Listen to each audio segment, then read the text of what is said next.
Spanish-Comanche Frontier 3 Decisive Battles. Welcome to Native Legends and History Stories.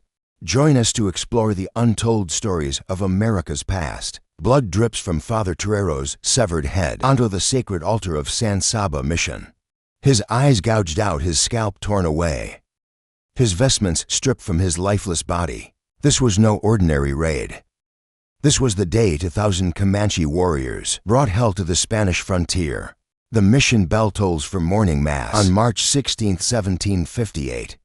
Priests move through their morning rituals inside the stone fortress. Chalices gleam in candlelight. Incense smoke curls toward wooden beams. The walls rise high against the plains, mortared with Spanish pride and determination.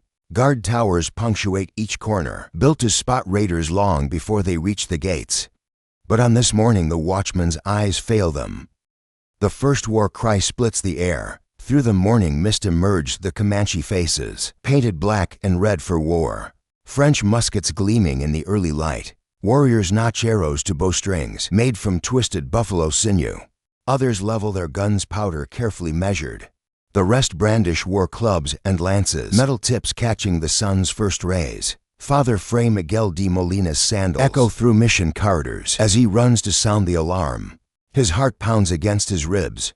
In the chapel, Father Martinez continues mass, golden chalice raised high. The thunder of hooves drowns his prayers. The massive oak gates reinforced with iron bands splinter under synchronized battering. Warriors pour through the breach like a river of death. Their horses' hooves wrapped in deerskin muffle any sound. Each rider moves as one with his mount, ducking and weaving through gunfire. Spanish defenders scramble to their posts, metal scribs on stone as they draw swords. Pike heads glint in the morning light. Few have time to take up arms before the attackers surge through. The Comanche fighters move with lethal precision, born from years of mounted warfare. Every shot finds its mark. Through gun smoke arrows rain in coordinated volleys, whizzing through gaps in the mission's defense. In desperation the priests attempt peace. Molina himself approaches the chiefs for ceremonial tobacco bundles clutched in trembling hands. The warriors respond with cold laughter. Their horses paw the ground, muscles tense. The chiefs' painted faces show no mercy. Flames erupt along the mission walls. Fire arrows arc over the battlements, igniting thatch and timber. Black smoke chokes the air. Through the chaos, Molina glimpses his fellow priests cut down one by one. Sacred silver vessels shatter on the chapel floor. Storage rooms, built to sustain the mission through winter. Our stripped bare warriors ride through the corridors, whooping battle cries that echo off stone walls. Their arrows find priests hiding in confession booths. Musket balls tear through wooden doors. The mission that took years of back-breaking labor to build burns to ash in mere hours. The stench of burning flesh mingles with incense. Blood soaks into the chapel's dirt floor. Father Torero's headless corpse sprawls across the altar, final testament to Spanish ambition in Comanche lands. Only Molina escapes to bear witness, his testimony forever marking the day San Saba Mission fell. Behind him black smoke rises like a funeral pyre. Against the Texas sky, the Comanche warriors melt away into the plains, leaving only death and ashes to mark their victory. The Spanish frontier would never be the same. Vengeance drove Colonel Diego Ortiz Paria into Comanche territory in the summer of 1759. Blood still stained the chapel stones at San Saba when he mustered his army. 600 men strong Spanish cavalry in gleaming breastplates rode alongside leather-clad militiamen. Mission Indians in cotton garments marched with Apache warriors, their faces painted for war. Each soldier carried 3 weeks' worth of dried meat and corn in their saddlebags. The expedition wound through the frontier like an iron serpent. Supply wagons creaked under the weight of gunpowder, kegs and cannon shot. Scouts rode ahead on swift mustangs, watching for war parties at night. Sentries stood guard as wolves howled in the distance. By late summer, they reached the charred remains of San Saba Mission. Blackened stones jutted from the earth like broken teeth. Scorched crucifixes lay half buried in the dirt. The stench of death still lingered. Under a crumbling arch, Ortiz gathered his officers. Their boots crunched on shattered roof tiles as they swore oaths of retribution. Scout parties returned with news that set Ortiz's blood racing. Atavia village sprawled near the Red River's banks, its oval lodges protected by thick wooden walls. Smoke from cooking fires rose above the stockade. Warriors patrolled the ramparts, French muskets glinting on their shoulders. Ortiz pressed his army forward through rolling grasslands. Each dawn brought them closer to their quarry. The soldiers' excitement grew with every mile. But the Comanche had been watching, waiting, plotting their counterstroke with tactical precision. As the Spanish column approached the Red River, disaster struck. The lead elements hit what seemed to be solid ground. But the sandbank was a trap. Horses plunged leg-deep into treacherous sand. Riders pitched forward in their saddles. Wagon wheels sank to their axles. Our mounts thrashed helplessly. Neither advancing nor retreating possible, wrote a Spanish cavalry officer in his blood-stained journal. Warriors materialized from the tree line like vengeful spirits. Musket fire erupted from three sides. Lead balls punched through Spanish armor. At point-blank range, horses screamed. Men died clutching wounds that spurted crimson. The air filled with powder, smoke, and the thunder of guns. Ortega bellowed orders through the chaos. Gunners wrestled their cannon into position, wheels scraping on rocks. The guns spoke with earth-shaking roars. 11 shots slammed into the village stockade, but when the smoke cleared, the walls still stood. Warriors atop the ramparts jeered and beat their shields with war clubs. Then came the devastating counterattack. Comanche cavalry burst from hidden positions, hundreds of mounted warriors moving as one. They bent low over their horses' necks, presenting impossible targets. Their own muskets blazed, arrows blackened the sky. Each volley found gaps in the Spanish formation. The Comanche riders demonstrated their mastery of mounted combat. They fired accurately at full gallop, reloading with practiced ease. Some hung from their horses' sides, using the animals as shields. Others rode knee to knee in coordinated groups, each protecting the other's flanks. Their horses, trained for war, never shied from the gunfire. Spanish discipline crumbled. Militiamen broke ranks and fled. Mission Indians melted away into the brush. Even some of Ortiz's regular troops threw down their weapons and ran. The proud army that had marched north seeking vengeance now fought desperately for survival. As darkness fell, Ortiz made the bitter choice. He ordered a retreat, abandoning precious cannons and supply wagons. In the mud, his remaining men limped south, their dreams of glory shattered behind them. Victory songs echoed from the Tavia village. The battle at Red River marked more than a military defeat. It showed that the Comanche, armed with French weapons and hardened by generations of warfare, could match and overcome Spanish military might. The balance of power on the frontier had shifted. Ortiz's failed campaign became a symbol of Spanish decline, while Comanche dominance over the plains only grew stronger. Colonel Diego Ortiz Barria stood at his command post in Presidio, San Luis de las Maria, hands trembling as he read the patrol reports. Each paper detailed fresh horrors. From the San Saba ruins, the mission's stone walls, once pristine white, now stood blackened with soot. Blood had soaked deep into the chapel's wooden floors. Every building bore witness to the Comanche's calculated savagery. Patrol riders discovered bodies sprawled across the mission grounds. Priests lay where they fell, their robes torn away, bodies mutilated beyond recognition. Empty eye sockets stared at the Texas sky. Spanish weapons, muskets, swords, powder, horns had vanished from the armory. The granaries stood empty, winter stores carried away on Comanche horses. In the mission's paddocks, vultures feasted on slaughtered livestock. Cattle carcasses rotted in the sun. Horse corrals gaped empty, their gates splintered. Even the mission's prized breeding stallions were gone, either stolen or killed. The survivors, who staggered south to the Presidio, arrived with nothing but the clothes on their backs. Molina's written account reached Ortiz's desk, ink still fresh. Not a single corn kernel remains in our storehouses. The priest wrote, no tools to work the fields, no horses to pull our plows. The Comanche stripped away not just lives, but any hope of rebuilding. Smoke from the burning mission rose in thick columns, visible from Spanish settlements 20 miles distant. The message was clear: no Spanish outpost was safe. Fear spread through frontier communities like wildfire. Farmers abandoned outlying fields. Ranchers drove their herds closer to fortified towns. Every wisp of dust on the horizon triggered panic. The ripples of destruction spread beyond Spanish settlements. Apache scouts, longtime Spanish allies, reported growing unrest among their people. The sight of Comanche warriors wielding French muskets, moving with military precision, shook their confidence in Spanish protection. Other tribes watched and waited, weighing whether to abandon their Spanish alliances. Ortiz's quill scratched desperately across parchment as he wrote to neighboring commanders. The savages show unprecedented coordination. He reported, their French weapons match our own. Their raids grow bolder by the day. Without immediate reinforcement, the entire frontier may be lost. The letters rode out with his fastest couriers, racing against time. Weeks stretched into months. The Spanish crown's response arrived with summer's heat. Immediate action was required. But the order brought no additional troops, no fresh supplies. Ortiz would make do with what he had. By late summer 1759, he had assembled his army.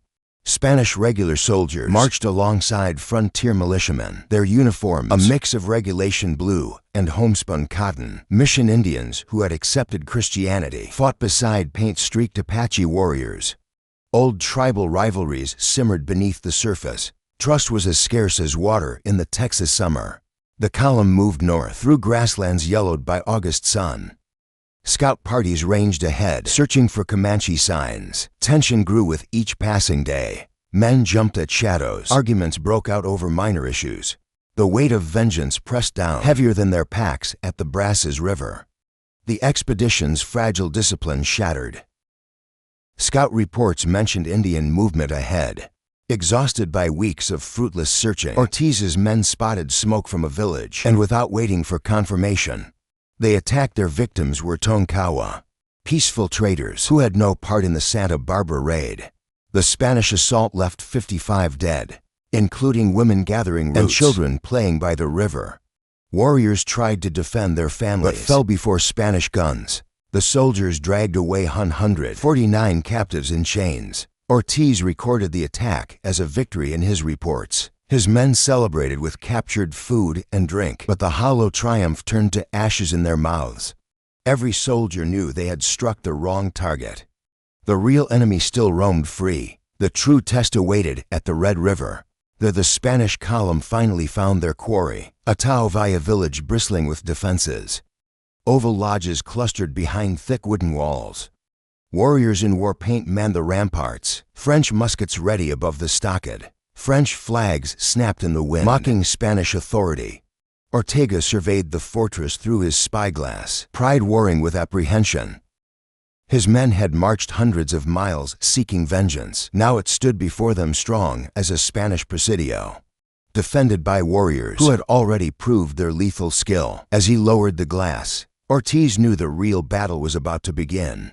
The trap sprang shut at the Red River crossing. Ortiz's lead cavalry hit the sandbank at full gallop. Horses screamed as their legs plunged deep into treacherous ground. Riders pitched forward, armor clanging against saddle pommels.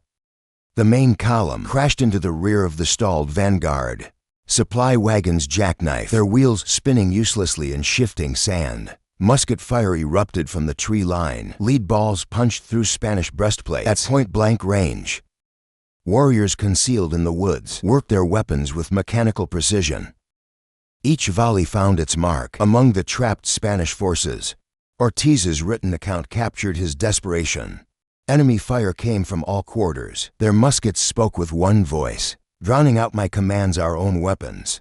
Few and precious could not match their fury.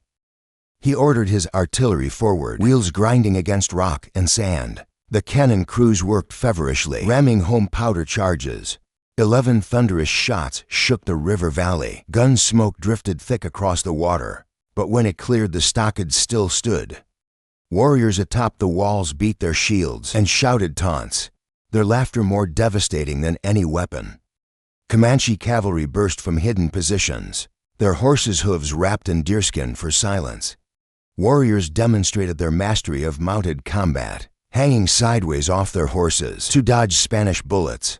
Others fired muskets with deadly accuracy while galloping at full speed, skills honed through years of buffalo hunting. Spanish discipline crumbled under the onslaught. Soldiers threw down their weapons and fled. Apache allies melted into the brush without a sound mission.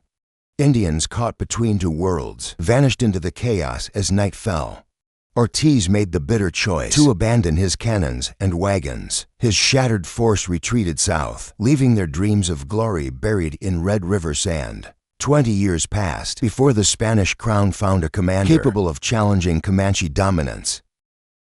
Juan Bautista de Anza, newly appointed governor of New Mexico, brought fresh tactics and determination to the frontier. His target, the legendary war chief Cuerno Verde, whose raids had bled Spanish settlements white. De Anza assembled 600 men, veteran soldiers in polished breastplates, frontier militia in buckskin, Apache and Ute warriors with faces painted for war. He drilled them relentlessly, teaching them to fight as one unit.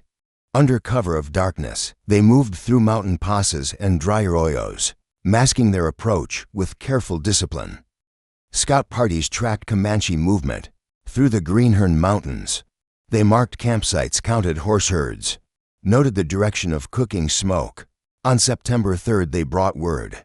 Cuerno Verde's band lay camped in a valley below, unaware of the noose tightening around them. De Anza divided his force into 3 columns, each taking position to cut off escape routes. The morning sun glinted off Spanish gun barrels as they closed the trap in the Comanche camp. Warriors lounged by cooking fires, their horses grazing nearby. Battle flags fluttered above Cuerno Verde's lodge. The war chief's reaction showed his legendary arrogance. Rather than retreat into the mountains, he called his warriors to attack. They mounted up with practiced speed, falling into formation behind their leader. Cuerno Verde sat high in his saddle, green feathered headdress streaming behind him. His horse's bridle jingled with silver ornaments. As he led the charge, Spanish muskets spoke first. Coordinated volleys tore into the Comanche ranks. Warriors fell from their horses. Others wavered in their charge. But Cuerno Verde pressed forward, firing his own musket with deadly aim. His personal guard followed, loosing arrows that found gaps in Spanish armor. De Anza's disciplined troops held their ground. Each time the Comanche regrouped for another charge, they met waves of concentrated fire. The Spanish columns pressed inward, their 3-pronged attack leaving no room for cavalry maneuvers. Cuerno Verde's warriors, used to fighting on open plains, found themselves trapped in shrinking space. The war chief's elite guard died defending him. Cut down one by Spanish bullets, his son fell next, then his trusted advisors. Cornelio Verde, himself refusing to yield even at the end, spurred his horse towards Spanish lines. His green feathers made a final, right target against the mountain sky, before multiple shots struck him from his saddle. De Anza watched as the final moments of battle unfolded beneath the mountain peaks. The Comanche warriors fought until their last breath, their battle cries carrying across the valley. Cuerno Verde's green feathers lay scattered across blood-stained grass, a final testament to his defiance. His death marked more than a Spanish victory. It ushered in a new chapter in the struggle for the frontier. Peace talks began in the winter months that followed. Spanish diplomats met with Comanche leaders under white flags of truce. The negotiations lasted through changing seasons, as both sides sought terms they could accept. The Spanish frontier would know relative calm in the years ahead, though raids and counter-raids never fully ceased. The Comanche nation remained a formidable power on the plains. Their warriors still rode with deadly skill. Their hunters still tracked buffalo across vast territories. The memory of Cuerno Verde lived on in stories told around night fires, inspiring new generations of warriors. His final charge against overwhelming odds became legend among his people. The Spanish crown celebrated De Anza's victory, but wise commanders knew better than to mistake one battle for absolute triumph. The frontier remained a land of shifting alliances and sudden violence, where today's victory could become tomorrow's defeat. Both peoples had learned costly lessons about the price of pride and the value of respect. Native Legends and History Stories brings you untold tales from America's past. Subscribe now to unlock more stories of courage, conflict, and the warriors who shaped our history.